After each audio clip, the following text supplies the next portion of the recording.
Hello everyone, Admiral Seabass here for the 7th in my Global War 36 expansion series.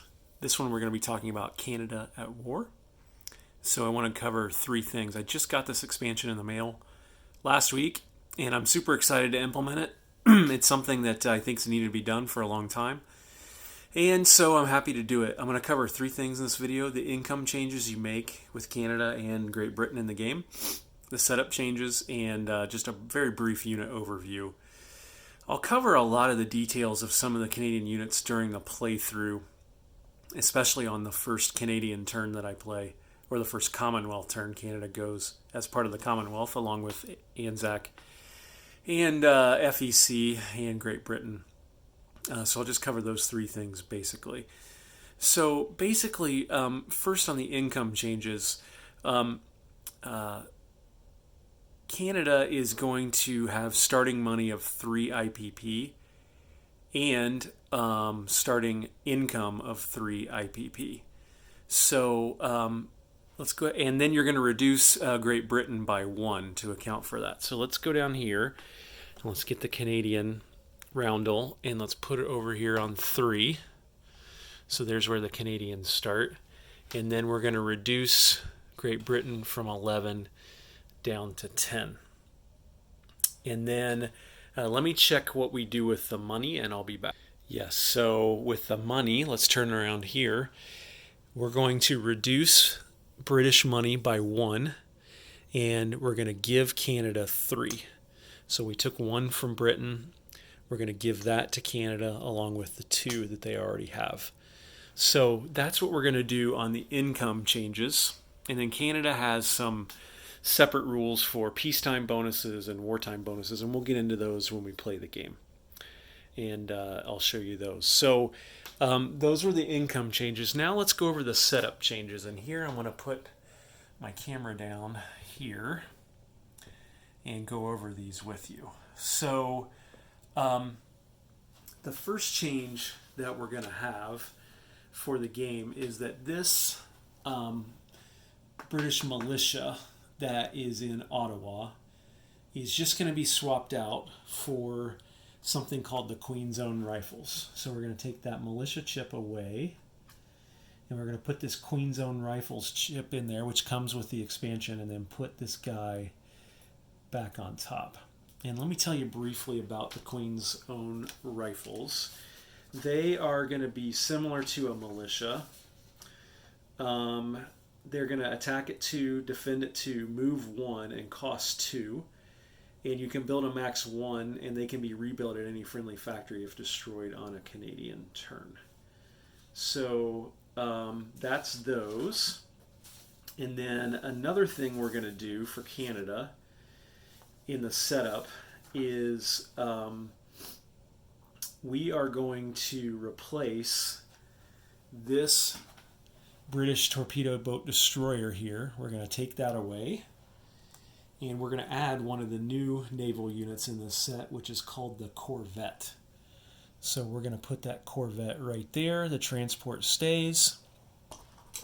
Now, and you can see what I've done here. Let me move this transport out of the way. I've got a piece here. This is a destroyer from one of the older Axis and Allies games. It's a much smaller British, it's actually a destroyer unit. And let me show you how this looks next to a normal destroyer, which I'll pull over here. So it's smaller than a normal destroyer British unit in the game. And these are going to be my Corvette pieces for Canada. And I'm going to go ahead and place these on the Corvette marker that you get as part of the Canada War expansion. So I'll put those there just so everyone knows what they are. Put the transport back there. And these Corvettes are designed for escort duty. And what they do is they attack at 2 and they defend at 2. So they're kind of like a torpedo boat destroyer in that regard.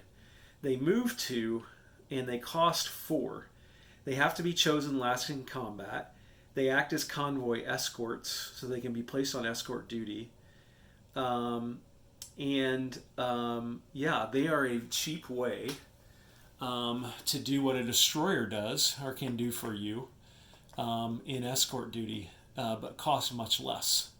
So I think you can expect in this game that Canada will be supplying through these Corvettes the bulk of the escort duty capability for the Commonwealth, especially in the Atlantic. In fact, just give you a preview now, the first thing I'm going to do on Commonwealth Turn 1 is send this guy south, down to the South Atlantic, maybe even to try to get him down as far as Cape Town.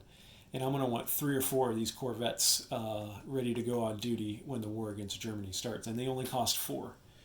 And they give you the same +1 bonus on convoy raids that a destroyer does. So a much more cost-effective way to get that +1 in convoy raiding. Now, there is an offset for that. I think the designers of this expansion realized that would benefit the Allies. So they have compensated the Axis for that in the following way. And let me show you the place units box. What you do to compensate the Axis, Germany specifically, is Germany is going to get 4 free subs in this game as a result of the Canada not only getting the Corvettes, but also overall the Commonwealth's going to get more money in this game as a result.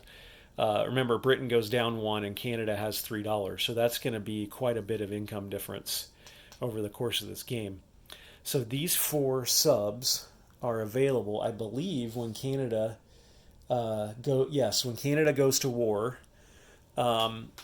These 4 subs are available to Germany, and it's 1 a turn. So the turn that Canada and Germany go to war, or that the Commonwealth and Germany go to war, Germany will place this sub, and then these 3 will shift down, and Germany will get 1 sub a turn for 4 turns once Canada and the Commonwealth are at war with Germany.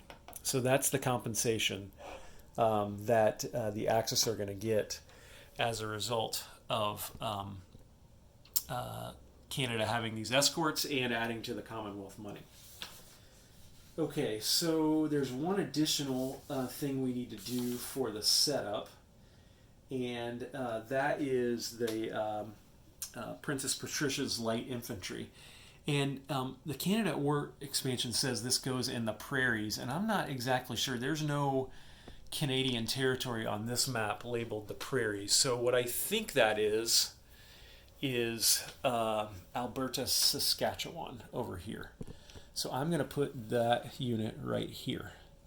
And again, this is the Queen's Light Infantry in this new chip that they provide you. And this is basically kind of like a militia too. Let me tell you just a little bit about that one.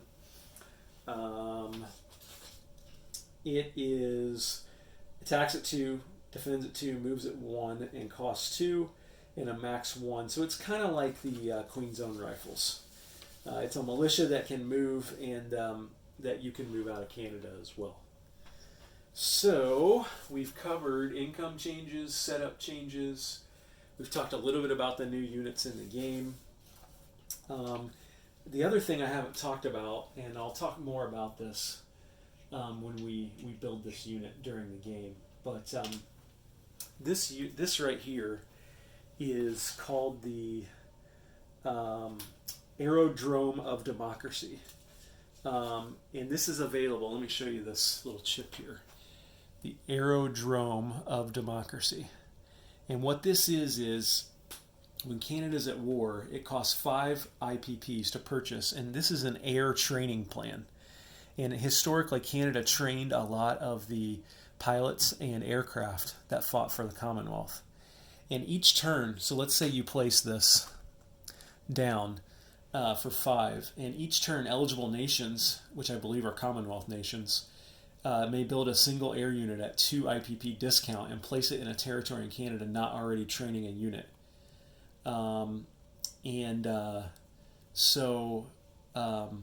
It's basically a way for Commonwealth nations to build aircraft 2 IPP cheaper. And we'll cover all of that when we get into this game. So that's Canada at War, and I'm really excited for this. I think it's a long time coming, and I'm glad they finally did it and released it for us to have in our games. And yeah, that's my 7th expansion that I'm going to play with. I think it's really going to add a lot to the game. And super excited to see how it works in action. I think these Corvettes in particular are really going to spice up the convoy rating. And you know, when I cover Commonwealth strategy, I might talk a little bit more about that. So yeah, hope you enjoyed this video, and covering Canada at war for Global War 36. This is Admiral Seabass signing off.